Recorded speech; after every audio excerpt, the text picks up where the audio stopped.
ചെയ്യാൻ പോകുന്നത് 10. എന്താ കാണാൻ പറഞ്ഞു? Labour cost variance. അപ്പോൾ അതിന് തന്നെ labour cost variance is equal to 1 minus 2. Simple. 1 എന്താ?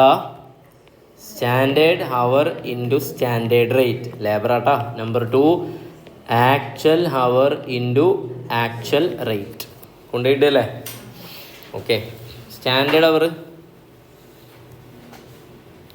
സ്റ്റാൻഡേർഡ് ഔട്ട്പുട്ട് വന്നിട്ട് എത്രയാണ്? 500 യൂണിറ്റ്. ആക്ച്വൽ ഔട്ട്പുട്ട് എത്ര? 400 unit. Standard time per unit, ഒരെണ്ണത്തിന് എത്ര സമയം പറഞ്ഞുള്ളത്? 5 മണിക്കൂറല്ലേ? അല്ല മക്കളെ? അപ്പോൾ എങ്ങനെ? അപ്പോൾ നമ്മൾ സ്റ്റാൻഡേർഡ് അവർ കാണണം. വർക്കിംഗ് നോട്ട് നമ്പർ 1 എടുത്തിട്ട് എന്താ സ്റ്റാൻഡേർഡ് അവർ എന്ന് പറഞ്ഞാൽ എന്താ? സ്റ്റാൻഡേർഡ് അവർ ഫോർ പറയ് ആക്ച്വൽ ഔട്ട്പുട്ട് അല്ലേ?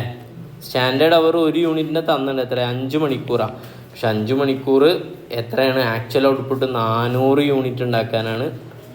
ഓക്കെ അല്ലേ? അപ്പോൾ ആക്ച്വൽ യൂണിറ്റ് ഉണ്ടാക്കാൻ എത്ര സ്റ്റാൻഡേർഡ് വേണം? 2000. നിങ്ങളൊന്നിരിക്കും മൾട്ടിപ്ലൈ. എത്ര? 5 × 400 എത്ര വരിക മക്കളെ? 2000 ഹവേഴ്സ് അല്ലേ? ഓക്കെ അല്ലേ? 2000 ഇൻറ്റു സ്റ്റാൻഡേർഡ് റേറ്റ് എത്രയാണ്? ഇപ്പം നമ്മൾ കണ്ടില്ല. ഇവിടെ ഇപ്പം നമ്മൾ ചെയ്ത എന്താ? ഈ യൂണിറ്റിനെ കൊണ്ട് മൾട്ടിപ്ലൈ അല്ലല്ലോ ചെയ്യാം, റോ മെറ്റീരിയൽ കൊണ്ടല്ലേ. ഇതാണ് മറ്റേ ക്വസ്റ്റ്യനിലുള്ള ഒരു മിസ്റ്റേക്ക് പറഞ്ഞു. ഓക്കെ അല്ലേ? ക്ലിയർ അല്ലേ? അപ്പോൾ 2000 ഇൻറ്റു സ്റ്റാൻഡേർഡ് റേറ്റ് എത്ര ക്വസ്റ്റ്യനിൽ പറഞ്ഞുള്ളത്? 20 അല്ലേ? ഓക്കെ. എത്ര വരും? 40,000 വരും. Okay, set. ആക്ച്വൽ അവർ എത്രയാണെന്നുള്ളത് ഇവിടെ ഡയറക്റ്റ് തന്നിട്ടുണ്ട്. ആക്ച്വൽ ടൈം ടേക്കൺ അതുതന്നെയാണ് ആക്ച്വൽ ഹവർ. എത്രയുള്ളത്?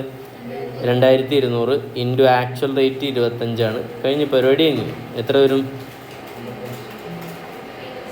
51 മൈനസ് 2 എത്ര വരാം? 15,000. അഡ്വേഴ്സ് ആണ് അല്ലേ? അഡ്വേഴ്സ്. Okay, that's all.